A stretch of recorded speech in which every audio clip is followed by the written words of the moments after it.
Violation of supreme court ఇది. అదే మాదిరిగా నేను అడుగుతా ఉన్నా, ఏ రూల్ ప్రకారం ఇవాళ మా నరేందర్ రెడ్డి గారిని అరెస్ట్ చేశారండి?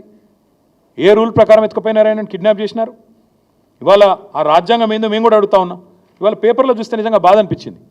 ఆ రైతులను వాళ్ళు ఏదో తీవ్రవాదులు అన్నట్టు పాపం వాళ్ళను వాళ్ళ ఇళ్ల మీద పడి, ఇళ్లలో లేకపోతే పొలాల మీద పడి తెల్లారి అరెస్ట్ చేసిన ఒక రైతు కొడుకు పుట్టినరోజు.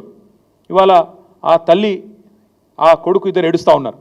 ఒక కూతురికి అన్నప్రాసన, ఈరోజు ఆయనను దూరం చేసినారు. ఒక తల్లికి వైద్యం చేయించాల్సిన రైతు ఆయన ఎత్తుకపోయినారు ఆ కొడుకుని. పరీక్షలు రాయాల్సిన పిల్లోని కూడా అరెస్ట్ చేసింది ఈ ప్రభుత్వం. అందుకే నేను అంటా ఉన్నా, ఇది మానవత్వం మరిచిన ప్రభుత్వం, మట్టి మనుషుల మీద క్రూరత్వాన్ని చూస్తున్న వికృత ఒక ప్రభుత్వం ఈ ప్రభుత్వం. ఈ భూదాహం ఏదైతే ఉందో నేనేదో ఓకే నిరాధారంగా చెప్పట్లేదు. ఏం జరుగుతూ ఉంది ఇవాళ అంటే ఈ రాష్ట్రంలో ఇదొక్కసారి మీరు చూడండి. ఇదొక ఫార్మా కంపెనీ, మొన్న ఈ మధ్యనే పుట్టింది, మ్యాక్స్ బిఎన్ ఫార్మా కంపెనీ. దీని పేరు మ్యాక్స్ బిఎన్ ఫార్మా కంపెనీ. పుట్టింది ఇంకా 3-4 ఏళ్ళు అయినట్టుంది. 3-4 కాలే, సారీ 2020లో పుట్టినట్టుంది. Date of incorporation 2020.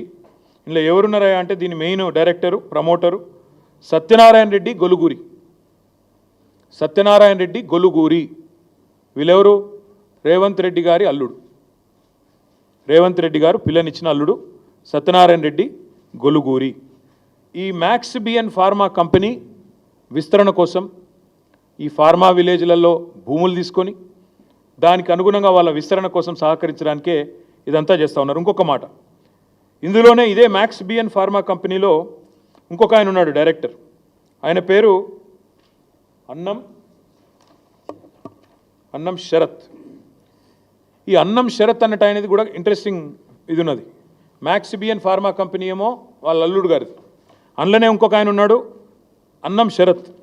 అన్నం శరత్ ఎవరు అంటే సహృదయ హెల్త్ కేర్ ప్రైవేట్ లిమిటెడ్ అనే కంపెనీలో కూడా ఆయన డైరెక్టర్.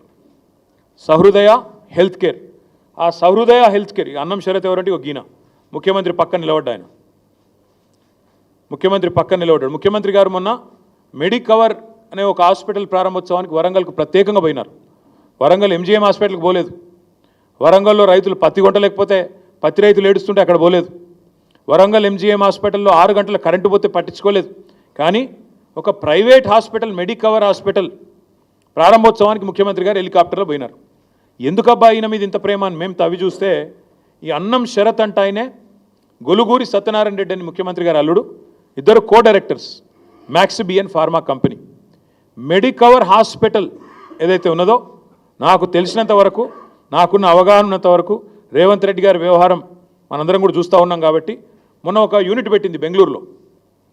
దాన్ని స్వయంగా డీకే శివకుమార్ గారు పోయి ప్రారంభించినారు. మరిగా దాని వెనకాల ఉన్నదెవరో, ఆ మెడికవర్ హాస్పిటల్ అక్కడ ఉన్నది ఎవరిదో కూడా ప్రజలు అర్థం చేసుకుంటారని ఇదంతా చెప్తా ఉన్నాం. ఎందుకు చెప్తా ఉన్నా ఈ అన్ని వివరాలు ఇంత వివరంగా అంటే ఇవాళ ఫార్మా విలేజ్ల పేరిట జరుగుతున్న వికృత భూసేకరణ ప్రక్రియ ఏదైతే ఉన్నదో, ఇది మన ఆయన డీకే శివకుమార్ గారు అక్కడ మెడికవర్ ఓపెన్ చేసిన ఫోటో ఏది బెంగళూరులో. మళ్ళీ అక్కడ ఇదే అన్నం షరతు, ఇక మిగతా వాళ్ళు, ఇక మీకు అర్థమై ఉంటుంది కథ అంతా కూడా ఏం జరుగుతూ ఉంది. Medicover hospital, Max BN pharma, ఎందుకు ఫార్మా విలేజీలు, ఎందుకు ఉన్న ఫార్మా సిటీ రద్దు చేసి రాష్ట్రం అంతటా ఫార్మా విలేజ్లు పెట్టాలనే వికృతమైన ఆలోచనలు మీకు అర్థం అయ్యే ఉండాలి. ఇక్కడ ఇంకొక మాట కూడా నేను గుర్తు చేస్తూ ఉన్నా మీకు. ఇవాళ విచిత్రం ఏంటంటే ఇదేదో నిన్ననే పుట్టిన సమస్య అన్నట్టు సురేష్ అనే రైతు 7 ఎకరాలు ఆయన పోతా ఉంది. ఆయన ఇన్సిడెంటలీ టీఆర్ఎస్ నాయకుడు, ఎస్ టీఆర్ఎస్ నాయకుడే. ఆయనది కూడా 7 ఎకరాల భూమి పోతోంది. 7 ఎకరాల భూమి పోతుంటే, విలువైన భూమి పోతుంటే ప్రభుత్వం 30-40 లక్షల ఎకరాలు విలువ చేసే భూమిని 3-4 లక్షలకు గుంజుకుంటా అంటే కడుపు మండదా?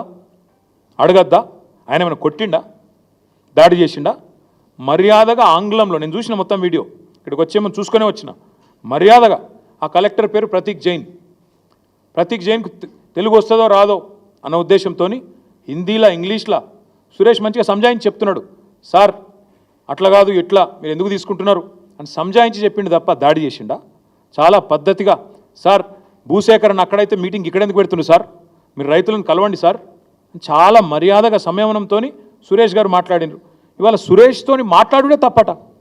మా పార్టీ నాయకునితో మా పార్టీ ఎమ్మెల్యే ఎక్స్ఎమ్మెల్యే మాట్లాడితే తప్ప అంటే సురేష్తో మాట్లాడితే పట్నం నరేందర్ రెడ్డి కేసు. అసలు సురేష్ దాడే చేయలేదు. సురేష్ కడుపు మండి అడిగిండు. ప్రజాస్వామ్యంలో నేను అడుగుతా ఉన్నా ఈ ముఖ్యమంత్రిని, ప్రజాస్వామ్యంలో ఇవాళ ముఖ్యమంత్రి గారికి నేను గుర్తు చేస్తూ ఉన్నా, ప్రశ్నించే గొంతు అనే కదా నువ్వు కూడా గెలిచింది. ప్రశ్నించే గొంతు అనే కదా మల్కాజ్గిరిలో ప్రశ్నించే గొంతునైతా అదైతా ఇదైతా నువ్వే కదా మొదలుపెట్టింది. ఇవాళ మరి రాజ్యాంగమే కల్పించిన హక్కు ప్రశ్నించడం. ప్రజాస్వామ్యంలో ప్రజలు ప్రశ్నించాలి అనేది ఒక మాట. ఇది కూడా చూడండి మీరు. తిరుపతి రెడ్డి గారు ఈయన రైతులు అందరినీ కలిసిండ్రండి. ఒక కేటీఆర్నే కలవలేదు, నరేందర్ రెడ్డిని కలవలేదు, అందరినీ కలిసిండ్రు. కొడంగల్ రైతులు తిరుపతి రెడ్డి దగ్గర మొరబెట్టుకున్నారు. ఎందుకంటే ముఖ్యమంత్రి కలవాడు కదా, ముఖ్యమంత్రి బిజీ. ఇక్కడ తిరుపతి రెడ్డి కూడా ఉన్నాడు, కలెక్టర్ కూడా ఉన్నాడు. సబ్జెక్ట్ ఏంటంటే రైతులు అందరినీ కలిసిండ్రు. ప్రతీక్ జైన్ని కలిసిండ్రు, కలెక్టర్ని కలిసి మొరబెట్టుకున్నారు, తిరుపతి రెడ్డిని కలిసి మొరబెట్టుకున్నారు, మా భూములు కాపాడండి అని చెప్పినారు. కానీ ఈరోజు విచిత్రమైన పరిస్థితి ఏంటంటే ప్రజాస్వామ్యంలో ప్రశ్నించే అధికారం లేనట్టు, నా భూమి నువ్వు గుంజుకుంటా అంటే కూడా నేను ఊరికైనా దండం పెట్టా, ఓకే అయ్యా నువ్వు ఎంత ఇస్తే గంతే తీసుకుంటా అని చెప్పి సాగిలపడాలన్నట్టు, నీ అనాలోచిత తుగ్లక్ విధానాలను కూడా ఎవడు ప్రశ్నించకూడదన్నట్టు, ఫార్మా విలేజ్ల పేరిట జరుగుతున్న భూ భాగోతాన్ని ఎవరు నిలదీయకూడదు, ఎవరు అడగకూడదు అన్నట్టు నువ్వు చేస్తున్న వైఖరి ఏదైతే ఉందో మేము ఖచ్చితంగా గొంతు విప్పి ప్రశ్నిస్తున్నాం. రేవంత్ రెడ్డి సమాధానం చెప్పు.